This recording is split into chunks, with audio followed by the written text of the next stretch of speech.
এই মেয়েটিকে দেখলে ছেলেটি তার প্যান্টে পটি করে দেয়। আসলে ছেলেটি ছোটকালে সে অনেক মোটা ছিল। স্কুলের সকল বাচ্চারা তাকে মোটু বলে খেপাতো। এত কিছুর পরেও সে মনে সাহস নিয়ে স্কুলের সবচেয়ে সুন্দর মেয়েটিকে প্রপোজ করে, কিন্তু মেয়েটিও তাকে মোটু বলে রিজেক্ট করে দেয়।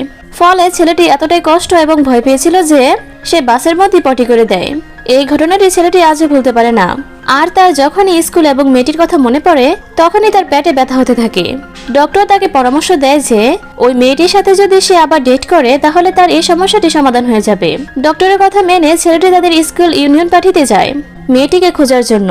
ছেলেটিকে দেখে সেখানে থাকা সবাই অবাক হয়ে যায়, কারণ কেউ বিশ্বাসই করতে পারছিল না যে এটা সেই মোটা ছেলেটি। এরপর সে যখন তার প্রথম ভালোবাসাকে দেখতে পায় তখনই তার পেট খারাপ হয়ে যায়।